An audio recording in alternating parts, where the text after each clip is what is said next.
따랐습니다. 여호와 앞에 잠잠하고 참고 기다리라. 아멘. 우리는 현실의 삶 속에서 악한 자들이 번성하고 큰 소리치는 모습을 볼 수가 있습니다. 오늘의 시인이었던 다윗이 그랬다는 겁니다.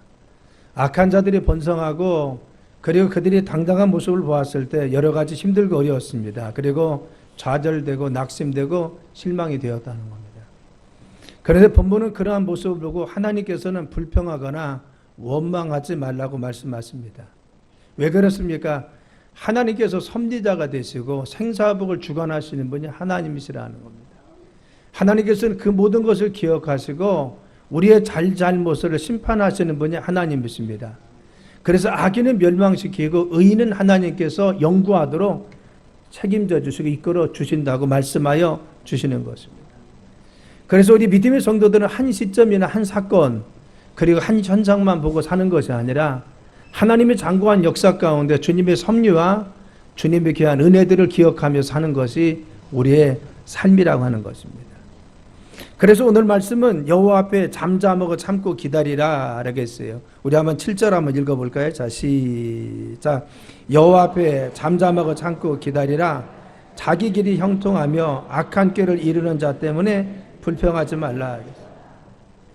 너희들이 정말 잠잠하고 참고 기다리라 라고 했습니다. 그래서 세상에 악한 자들이 활개치는 거 득세하는 거 볼 수 있는데 그것 때문에 좌절하지 말라는 거죠. 우리가 세상에 그렇죠. 많은 사람들이 마치 그 활개치는 그 불법하는 사람들을 볼 때 우리의 삶 가운데 선하게 사는 사람들이 우둔한 것 같이 보일 때가 있습니다. 그래서 순수하다고 하는 의미를 우리가 순수하다고 지금 받아들이지 않습니다. 그 사람 정말 순수해 라고 하는 말을 마치 어리석은 것 같이 받아들이는 것이 현실의 사회입니다. 오히려 약삭빠르고 현실적인 거 잔꾀가 많은 것이 현실을 잘 빠져나가고 요령이가 잘 사는 것 같이 생각합니다. 그런데 하나님 보실 때 정말 어떤 사람이 하나님 보시기에 인정받을 수 있느냐라는 것입니다. 때로는 그 사람이 순수하고 정직하고 그리고 또한 그 삶에 정말 우둔한 것 같이 보이지만 늘 말씀 가운데 서 있기 때문에 세상 사람들이 뭐라고 판단하든 하나님은 그 사람에 대해서 정직하다고 하나님 인정할 수 있는 사람이 된다고 하면은 우리는 더 큰 축복이 될 줄 믿습니다. 그렇죠. 세상에 많은 사람들이 순수함에 대해서 우둔하다고 판단할 때 우리 믿음의 성도들은 갈등을 일으킵니다. 그래서 정말 순수한 삶을 사는 것이 적당한 것, 내가 정말 잘 살아간 것인가? 적당히 타협하며 사는 것이 그것이 지혜로운 것이 아닌가? 하나님 말씀대로 살아가는 것이 이것이 정말 잘하는 것인가? 때로는 바로 세상과 타협하며 살아가는 것이 올바른 것이 아닌가? 이런 갈등을 일으키는 것이 우리 성도들의 삶 가운데 간혹 있다는 겁니다. 오늘 본문은 여호와 앞에 잠잠하고 참고 기다리라 라고 말씀하고 있죠. 그것은 뭐합니까? 현상만 보지 말라는 겁니다. 지금 현실에 이루어지는 그 문제만 보고 조급하고 판단하지 말고 좀 기다려보라고 하는 것입니다. 너 조금 기다려봐라. 믿음으로 좀 참고 기다려보면 하나님의 역사하심을 너희들이 바라볼 수 있다고 하는 것입니다. 그래서 우리는 지금 당장 눈에 보이지 않을지라도 우리가 시간이 지나고 그리고 또 하나님 때가 되면 하나님 역사하심이 있기 때문에 너희들 기다리고 참고 인내하면서 하나님 바라보라는 것입니다. 우리가 여기서 잠잠하다라고 하는 것은 담함이라는 건데 침묵하다 이런 의미가 아닙니다. 그건 뭐냐면요.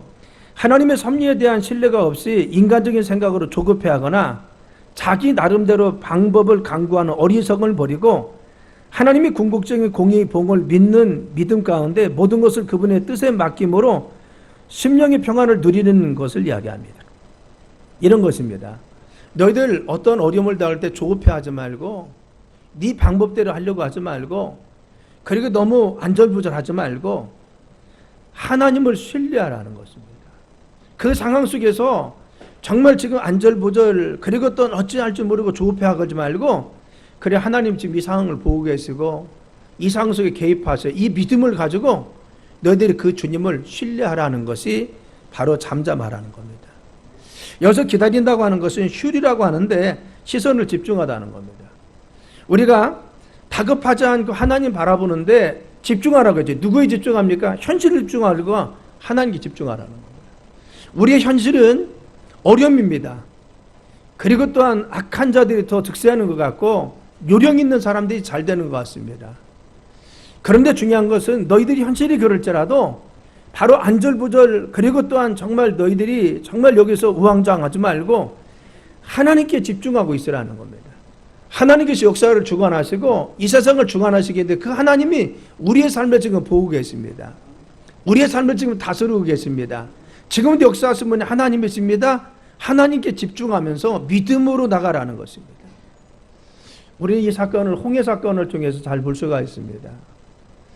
바로 홍해 앞에 다다랐던 이스라엘 백성들은 앞에는 홍해가 놓여있고 뒤에는 바로의 군대가 쫓아왔습니다. 그래서 백성들이 안절부절하고 그리고 울며 탄식했습니다. 차라리 애굽으로 돌아오는 것이 낫다고 이야기합니다. 그런데 어찌할 줄 몰라서 안절부절하고 우왕좌왕하고 울며 탄식하는 그들을 향해서 모세가 뭐라고 했습니까? 너희는 가만히 있어. 오늘날 여호와께서 우리를 행하시는 그 일을 보라는 겁니다. 너희가 지금 안절부절 그리고 우왕좌왕하지 말고 지금 이 순간에 해야 될 것은 무엇이냐? 하나님께 집중해서 가만히 있으라는 겁니다. 하나님 바라보면서 그분이 어떻게 하시는지 그분을 좀 바라보며 시선을 하나님께 집중하라는 것이죠. 우왕좌왕하지 말라. 그렇죠. 정말 너희들 우왕좌왕하지 말라. 그래서 잠잠하라는 것이죠. 기다려라. 하나님께 시선을 집중하라고. 그럴 때 하나님께 집중했을 때 하나님은 밤새 동풍이 불게 해서 홍해를 갈라서 이스라엘 백성들을 건너게 하시고 애굽 군대의 추격을 따돌린 것을 볼 수가 있는 것입니다. 사랑하는 성도 여러분, 우리가 왜 기다립니까? 우리의 삶의 현실이 어려움과 곤란과 어려움이 있을 때 기다려야 될 이유가 무엇입니까? 하나님께서 모든 인생을 주관하시는 주관자이시잖아요. 하나님께서 일을 만드시고 그 일을 지어서 성취하시는 분이 하나님이시잖아요. 일에 만든 분도 하나님이시고 진행도 하나님이 지켜주시고 마지막 결론도 하나님께서 내주십니다. 그래서 우리는 우리의 삶 가운데 기다리는 것은 무엇입니까? 하나님이 우리 인생의 주관자이시고 그분이 능력이시고 그분이 함께 하시기 때문에 우리는 때로는 잠잠하며 기다리는 것이 중요한 것입니다. 하나님은 악을 선으로 심판하시고 그리고 공의와 정의를 세상에 세우실 것을 우리는 반드시 믿습니다. 그래서 믿음으로 바라는 자, 믿음으로 끝까지 주님께 인내하면서 믿음으로 가는 자를 주님께서는 반드시 승리케 하시기 때문에 우리는 잠잠하여 참고 기다리며 주님께 시선을 집중하며 살 수 있는 것입니다. 에레미야 예가 3장에 보면 고난과 고통 속에서 정말 절규하는 한 모습이 나옵니다. 그래도 이 절규 가운데서도 하나님 역사하심을 그는 바라보면서 소망을 노래합니다. 지금 현실은 고난입니다. 지금 절규할 수밖에 없습니다. 지금 고통 속에 애통해할 수밖에 없고 울 수밖에 없습니다. 그런데 그는 이 애통함과 절규 속에서도 한 가닥의 소망이 있었습니다. 그 하나님 바라는 열망이 있었습니다. 지금 현실은 절규지만 그러나 중요한 것은 이 고난 가운데서 하나님에 대한 열망과 믿음이 있었는데 이 믿음 가운데 있는 자를 하나님 들어서 역사하시는 광경이 에레미야가 3장에 나옵니다. 이를 말씀해 내가 고초와 재난 곧 쑥과 담짐을 기억하소서. 내 마음이 그것을 기억하고 내가 낙심이 되오나 이것을 내가 내 마음에 담아두었습니다. 그의 삶은 지금 고난이 있습니다. 재난이 있었어요. 쑥과 같은 인생입니다. 여러분 담즙 쓸개떨이 얼마나 씁니까? 내 인생이 쓰디습니다. 내 인생이 고난 속에 있습니다. 눈물 골짜기입니다. 그런데 내 마음에 그것을 기억합니다. 하나님 너무 힘들고요. 낙심됩니다. 때로는 좌절이 됩니다. 그래서 이 아픈 마음을 내 가슴 속에 담아두었는데 라고 했어요. 그런데 그것이 오히려 나의 소망이 되어 싸움은 여호와의 인자와 긍휼이 무궁하심으로 우리가 진멸되지 아니함이나이다. 아멘. 내가 지금 이 쓴 나의 상황, 담즙과 같은 내 인생의 고난과 고충 가운데 이 어려움을 내가 정말 마음속에 담고 절규할 수밖에 없는 상황인데 하나님 그래도 이런 절규의 상황 속에 내가 오히려 소망을 갖게 하는 것은 여호와의 긍휼하심과 인자하심이 나에게 지금 머물고 있습니다. 여전히 우리의 고난과 고통 속에서 주님은 나를 지금 붙들고 계시고 나에게 지금 응답하여 주시고 내 삶에 간섭하여 주심을 나는 믿고 있습니다. 그래서 내가 진멸되지 아니하면 하나님의 인자하심과 긍휼하심이 내 삶에 넘칩니다. 믿습니까? 우리는 이 현실의 어렵든가 고난과 역경이 있을지라도 우리가 진멸되지 않으면 주님이 우리와 함께 계심을 믿으시길 간절히 축원합니다. 우리가 정말 눈물 골짜기를 지날 때, 사망의 음침한 골짜기를 다닐 때 중요한 것은 하나님이 내 편이 되시고 하나님이 나와 함께 계시고 이 눈물 골짜기에 주님께서 지팡이와 막대기로 나를 안위하시고 역사하시고 함께 해주십니다. 늘 우편에서 그늘 되셔서 나를 비춰주십니다. 여러분, 그늘 된다는 것은 실체가 있어야 그늘이 비치는 것이죠. 하나님 다 동행하신다는 겁니다. 주님은 내가 어딜 갈지라도, 그래서 내가 좌편을 볼지라도, 내가 우편을 위로 볼지라도 주님이 아니 계신 것 같을지라도 그 하나님은 지금 나와 함께 계셔서 나의 삶을 인도하신 분이 하나님이십니다. 할렐루야. 그래서 그 성실하심이 크수이다. 내 심령에 이르기를 여호와는 나의 기업이시니 그러므로 내가 그를 바라리라 하는도다. 기다리는 자에게나 구하는 영혼들에게 여호와는 선하시도다. 사람이 여호와의 구원을 바라고 잠잠히 기다림이 좋도다. 우리 하나님은 그래서 우리의 삶 가운데 기업이 되십니다. 기업은 무엇입니까? 우리의 재산이 되는 것입니다. 하나님은요, 우리의 힘이 되십니다. 우리의 자산입니다. 그분이 우리의 바로 마지막 보루입니다. 우리는 지금 없을지라도 환경이 지금 진이 있을 때로 중요한 것은 하나님 우리의 기업입니다. 그분이 나의 미래입니다. 그분이 주시는 기업이 있고 은혜가 있고 축복이 있고 영광이 있고 치유가 있습니다. 우리의 삶에 아무것도 없을지라도 그분이 나의 기업이 되십니다. 그분은 영광도 가지고 계시고 응답도 가지고 계시고 축복도 가지고 계시고 치유도 있습니다. 우리 삶에 번성도 있습니다. 그분이 우리의 기업이기 때문에 우리는 어떤 상황 속에서도 좌절하지 않고 그분 바라보는 것입니다. 사랑 여러분, 그래서 바로 구하는 영혼들에게, 기다리는 자들에게나 구하는 영혼들의 여호와는 선하시도다. 사람이 여호와의 구원을 바라고 잠잠히 기다림이 좋도다. 이걸 두 번 표현합니다. 우리가 주님을 기다리는 것이 이토록 좋다는 사실을 믿어야 됩니다. 우리 성도들은 우리의 환난과 고통 속에서도 잠잠히 참고 인내하고 기다릴 수 있는 것은 승리 주시는 하나님을 믿기 때문에 그러하다는 것입니다. 예레미야 29장이면은 여호와의 말씀이니라 너희를 향한 나의 생각을 내가 하나니 평안이요 재앙이 아니니라 너희에게 미래의 희망을 주는 것이라 했어요. 우리의 현실이 어려울지라도 우리의 삶이 불합리할지라도 중요한 것은 우리가 주님만 잠잠히 기다리며 바라보고 있습니까?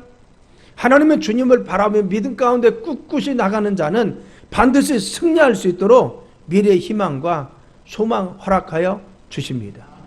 그래서 두 번째는 잠잠히 기다리며 불평하지 말라는 겁니다.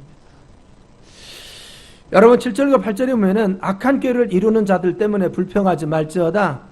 분을 거치고 노를 버리며 불평하지 말랴. 오히려 악을 만들 뿐이라 하겠습니다.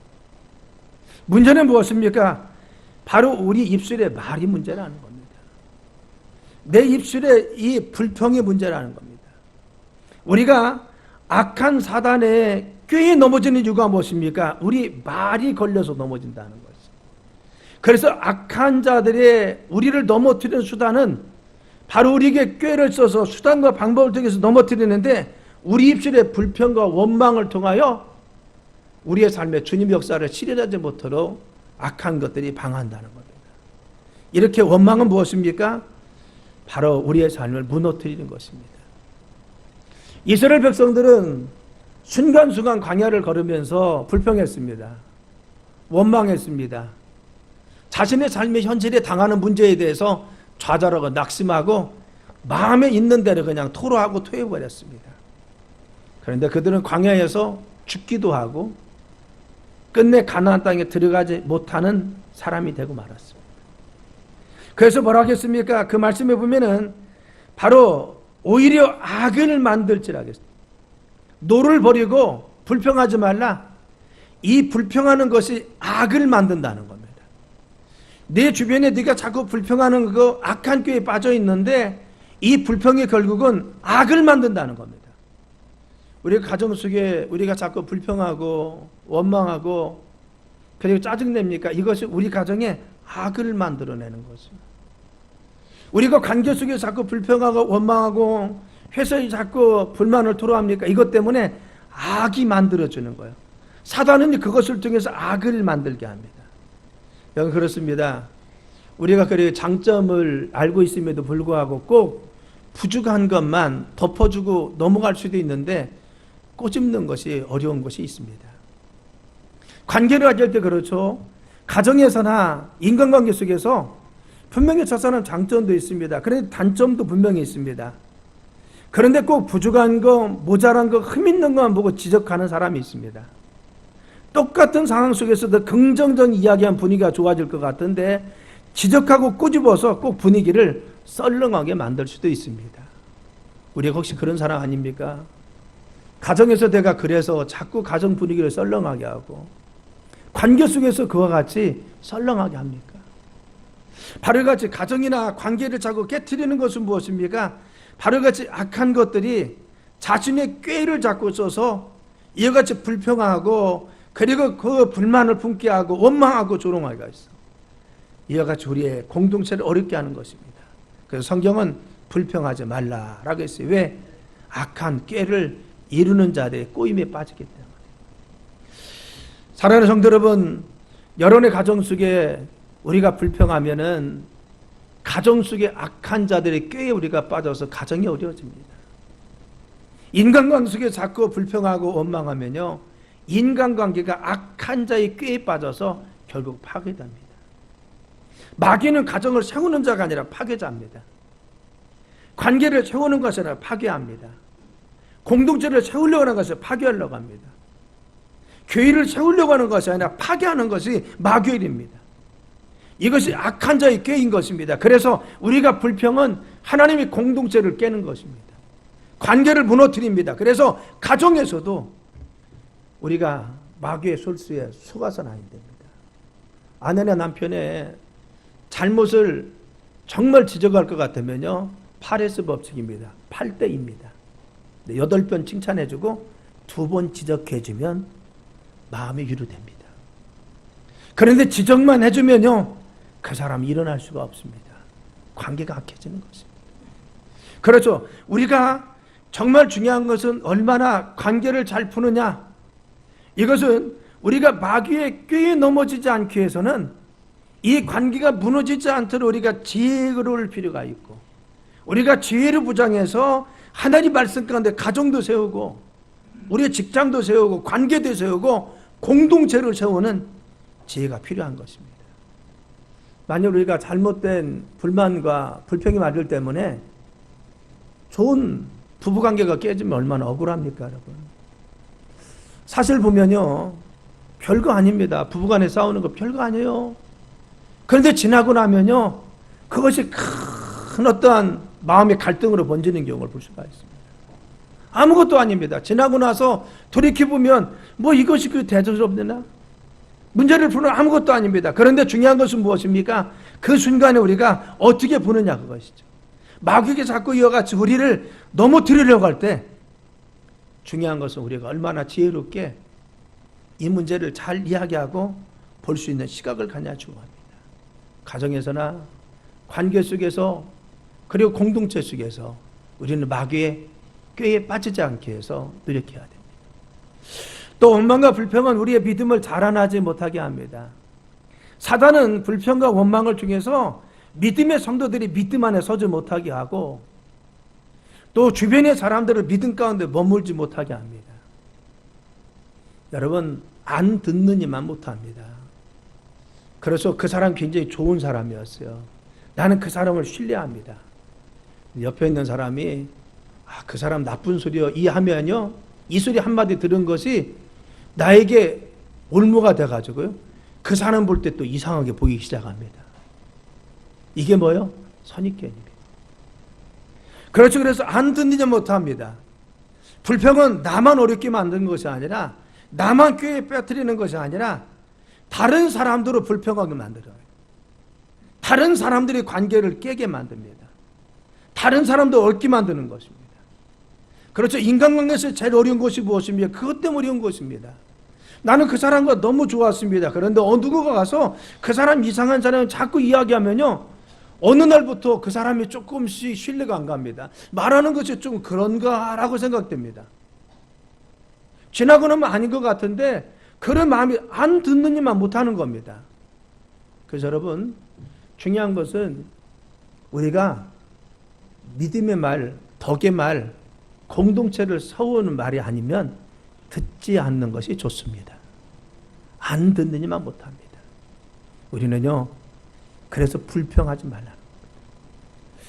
너희들이 정말 어려움과 고난과 역경이 있고 불합리한 삶을 살아가면서 때로는 정말 하나님 앞에 쑥과 같이 담즙과 같이 이 상황 속에서 갈망할 수밖에 없는 상황이 있을지라도 너희들 자꾸 불평하지 말라는 것입니다.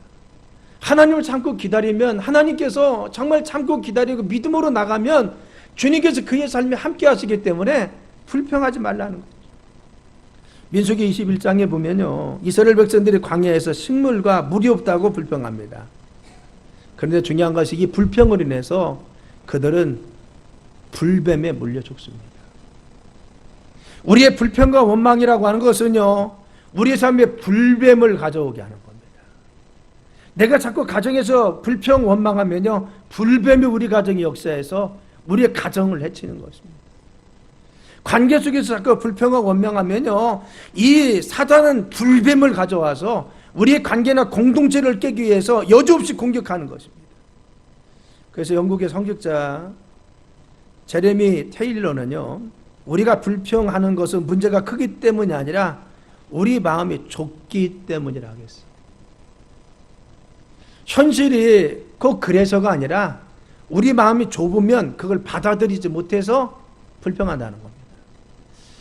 미국의 사막지대에 두 종류의 새가, 물론 여러 종류 많지만 제가 말씀드리는 두 종류의 새가 날아다닙니다. 하나는 까마귀와 같은 새인데 이 새는 늘 이 사막지대를 돌아다니면서 배회하면서 뭘 찾고 있느냐? 죽은 동물의 사체나 인간의 시신을 찾습니다. 썩고 냄새나는 것을 하늘 높이에서 지금 찾고 있는 겁니다. 그런데 똑같이 사막을 지금 배회하고 지금 공중에 돌고 있는 새가 있는데 참새와 같이 자그마한 새입니다. 이 새는요, 사막에 핀 정말 귀한 꽃을 찾고 있습니다. 꿀을 빨기 위해서. 똑같이 하늘을 배회하고 있지만 중요한 것은 바로 그들이 찾고 있는 것은 다르다는 것이죠. 우리가 정말 현실을 바라보면서 어떤 시각을 좀 보고 있습니까? 어떤 관점으로 보고 있습니까? 내가 정말 믿음의 생각을 가지고 믿음으로 보고 있습니까? 아니면 내가 부정적이고 잘못된 것만 정말 바라볼 수 있는데 잘못된 시각이 있습니까? 이스라엘 백성들이 가데스 바냐에서 가나안 땅에 12정탐꾼이 들어갔습니다. 근데 12정탐꾼이 들어가서 광야를 40일 동안 가나안 땅을 정탐했습니다. 그들은 똑같은 시간에 똑같은 장소에서 똑같이 정탐하고 왔습니다. 그리고 와서 보고합니다.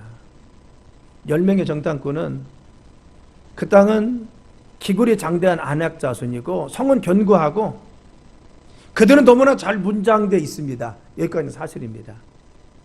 그래서 우리는 그들을 정복할 수 없고 그들에 비해서 우리는 메뚜기 떼에 불과합니다. 여러분, 메뚜기 온다고 해서 무서워합니까? 안 무서워합니다. 우리는 그들에 비해서 메뚜기 떼에 불과합니다. 우리는 계란을 파헤치는 것과 똑같습니다. 해도 안 됩니다. 뜻입니다. 그래서 이스라엘 백성들 그 말을 듣고 통곡하며 원망하고 그리고 또한 정말 그들은 좌절해 있었습니다. 그런데 똑같은 상황을 보고 돌아왔던 여호수아 갈렙은 그렇지 않습니다. 아닙니다. 그 땅은 아름답기 때문에 하나님께서 우리에게 주신 땅입니다. 하나님이 함께 하시면 능히 그들은 우리의 밥입니다. 믿음으로 봤습니다. 여러분 그렇죠. 똑같이 그 땅을 보았지만 한 사람은 현실만 보고 두려워한다 하겠어요. 현실만 보고 불가능하다 하겠습니다. 그런데 한 사람은 믿음의 눈을 통해서, 믿음의 생각을 통해서 아닙니다. 하나님이 함께 하시기 때문에. 지금까지 우리 이스라엘 백성들을 지난 아브라함 이후에 지켜줬지 않았습니까? 애굽에서 나올 때 하나님 역사하지 않았습니까? 지금까지 하나님 함께 하셔서 이 가데스 바네아까지 주님 역사하셔서 구름 기둥과 불 기둥으로 아말렉 군대를 물리치면서 지금까지 하나님 함께 하셨는데 그 하나님이 함께 하시면 가능합니다. 보고합니다. 여러분 이 보고 때문에 불평하고 원망하는 그 보고 때문에 결국 여호수아 갈렙 외에는 다 광야에서 38년 동안 배에다 죽고 말았습니다. 불평은, 원망은 우리의 삶을 파괴하고 내 가정을 파괴하는 겁니다. 원망하지 말자는 거예요. 당신 때문에 그래. 당신이 그 사업 하지 말았어야지. 지금 그랬잖아. 부모는 책임지는 거 아니에요, 같이. 그러기 위해서 우리는 하나님께 언약하고요, 서약한 겁니다. 누가 시작했던 우리는 한 몸입니다. 같이 가는 겁니다. 가족? 그래 아들 네가 잘못해 그렇지. 그래 잘못은 했습니다. 그러나 껴안는 게 가족 아닙니까? 그래도 정말 어려워도 같이 가고 기도하면서 같이 가는 게 가족 아닙니까? 공동체라는 것이 무엇입니까? 공동체는 가정입니다. 교회를 하나님은 가정으로 비유했습니다. 그래서 에베소서는 교회와 가정을 하나로 보았습니다. 그래서 중요한 것은 무엇입니까? 바로 같이 하나님께서 함께 하시는 귀한 섭리와 은혜는요, 공동체는 하나입니다. 같이 책임지고 가라는 것입니다. 우리가 서로 원망하지 말고 불평하지 말고 어려운 일이 있어도 같이 가는 겁니다. 그래서 뭐라 하겠어요? 여호와를 소망하는 자들은 땅을 차지하리라. 이것이 결론입니다. 우리 9절 한번 볼까요? 9절. 자, 시작. 진실로 악을 행하는 자들은 끊어질 것이나 여호와를 소망하는 자들은 땅을 차지하리로다. 아멘. 악을 행하는 자는 하나님께서 뭐라 하겠어요? 끊어진다 하겠어요. 지경은 이렇습니다. 바로 진실로 악을 행하는 자들은 끊어질 것이다. 그러나 여호와를 기다리는 그들은 땅을 소유하리라 하겠어요.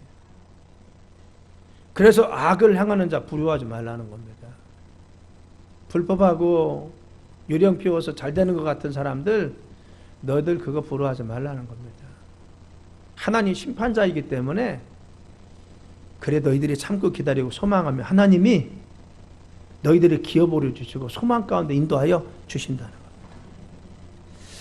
그래서 우리는 하나님의 궁극적인 의의 승리를 믿습니다. 하나님 심판을 믿습니다. 하나님께서 역사하시는 경륜과 뜻을 믿습니다. 우리 믿음의 성도들이 그렇죠.